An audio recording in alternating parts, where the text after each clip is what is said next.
Hi friends, welcome to Nishi vlogs. ఈరోజు నేను చెప్పే కథ పేరు పుణ్యఫలం. ఎవరి పుణ్యఫలం ఎవరికి దక్కుతుందో ఈ కథ ద్వారా తెలుసుకోవచ్చు. అనగనగా ఒకరోజు రాత్రి ఒక బస్సు 7-8 గంటల సమయంలో ప్రయాణికులు అందరినీ తీసుకొని తన గమ్యస్థానానికి చేరటానికి కోసం బయలుదేరింది. ఆ బస్సు ఓ అడవి గుండా వెళ్ళాలి. ఘాట్ రోడ్డుపై ప్రయాణిస్తుండగా అకస్మాత్తుగా వాతావరణం మారిపోయింది. భయంకరమైన ఉరుములు మెరుపులతో కూడిన కుండపోత వర్షం మొదలైంది. ప్రయాణికులందరూ చూస్తుండగానే బస్సుకు 50 అడుగుల దూరంలో ఉన్న ఒక చెట్టుకు దగ్గరగా ఒక చెట్టు మీద పిడుగు పడింది. డ్రైవరు చాకచక్యంతో బస్సును ఆపివేశాడు. ఆ చెట్టు మరో పక్కకు ఉన్న లోయలో పడిపోయింది. మార్గానికి మాత్రం అడ్డు రాలేదు. కొద్దిసేపటి తర్వాత బస్సు మళ్ళీ తిరిగి బయలుదేరింది. ప్రయాణికులలో మాత్రం భయం ప్రారంభమైంది. అందరూ ఊపిరి బిగపట్టుకొని కూర్చున్నారు. ఆ బస్సు ఒక 2 కిలోమీటర్ల దూరం వెళ్ళగానే మళ్ళీ బస్సు 40 అడుగుల దూరంలో ఉన్నప్పుడు మరో చెట్టు పైన పిడుగుపడింది. బస్సును మళ్ళీ ఆపివేశాడు. ఇలా 3 సార్లు జరిగింది. మూడోసారి 30 అడుగుల దూరంలో పిడుగుపడింది. ప్రయాణికులలో భయం తారాస్థాయికి చేరిపోయింది. అందరిలో అరుపులు ఏడుపులు ప్రారంభమైపోయాయి. బస్సులో ఉన్న వారిలో నుంచి ఒక పెద్ద మనిషి లేచి, చూడండి, ఈరోజు పిడుగు ద్వారా మరణం రాసిపెట్టి ఉన్న వ్యక్తి ఎవరో ఈ బస్సులో ఉన్నారు.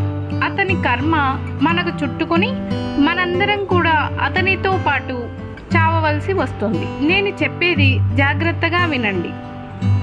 ఈ బస్సులో నుంచి ఒక్కొక్కరు కిందికి దిగి అదిగో ఎదురుగా ఉన్న ఆ చెట్టును ముట్టుకొని మళ్ళీ బస్సులో వచ్చి కూర్చోండి. మరణం రాసిపెట్టి ఉన్న వ్యక్తి ఆ చెట్టును ముట్టుకోగానే పిడుగు పడుతుంది, మరణిస్తాడు. మిగిలిన వాళ్ళంతా క్షేమంగా ఊరికి వెళ్ళవచ్చు.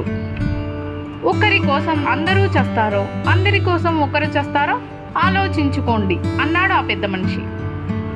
చివరకు ఒక్కొక్కరు వెళ్ళి ఆ చెట్టును ముట్టుకుని రావడానికి సిద్ధపడ్డారు.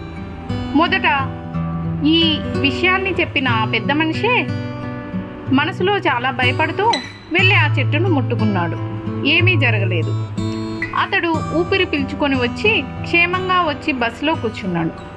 ఇలా ఒక్కొక్కరు భయపడుతూనే వెళ్ళి ఆ చెట్టును ముట్టుకొని తిరిగి బస్సులో వచ్చి కూర్చున్నారు. చివరికి ఒకే ఒక ప్రయాణికుడు మిగిలాడు. ఇక మరణించేది అతడే అని అందరికీ పూర్తిగా అర్థమైపోయింది. చాలామంది అతని వైపు అసహ్యంగా కోపంగా చూడసాగారు.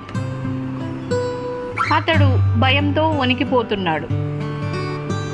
అతను బస్సు దిగి వెళ్ళి ఆ చెట్టును ముట్టుకోవడానికి ధైర్యం కూడా లేదు. కానీ బస్సులోని ప్రయాణికులందరూ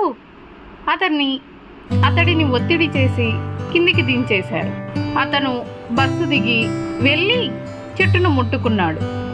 వెంటనే పెద్ద మెరుపులతో పిడుగుపడింది.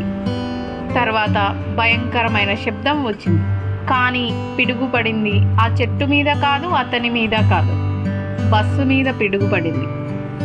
అవును, బస్సు పైనే పిడుగుపడింది. అందులోని ప్రయాణికులందరూ మరణించారు. నిజానికి ఆ చివరి వ్యక్తి ఆ బస్సులో ఉండడం వల్లే అంతవరకు ఆ బస్సుకి ఏ ప్రమాదం జరగలేదు. అతని పుణ్యఫలం వల్లనే అందులోని వాళ్ళందరూ దీర్ఘాయుష్యుతో వారందరినీ కాపాడాడు. ఈ కథలో లాగానే మన జీవితంలో సాధించిన విజయాలలో కానీ, ఆపదల నుంచి రక్షించబడిన సందర్భాలలో కానీ ఆ ఘనతంతా మనదే అనుకుంటాం. కానీ ఆ ఘనతంతా మనది కాదు. ఆ పుణ్యఫలం మన తల్లిదండ్రులది కావచ్చు, మన జీవిత భాగస్వామిది కావచ్చు, లేదా పిల్లలది కావచ్చు, మన తోబుట్టువులది కూడా కావచ్చు, లేకపోతే మన కింద పనిచేసే వారిది కూడా కావచ్చు. మనం ఈరోజు ఇలా ఉన్నామంటే అది మన ఒక్కరి కృషి ఫలితమే కాదు, ఎంతోమంది పుణ్యఫలం, ఆశీర్వాద బలం, వారు వారి అదృష్టాన్ని పంచడం కూడా కారణమై ఉంటాయి. చాలా బాగుంది కదా ఈ కథ.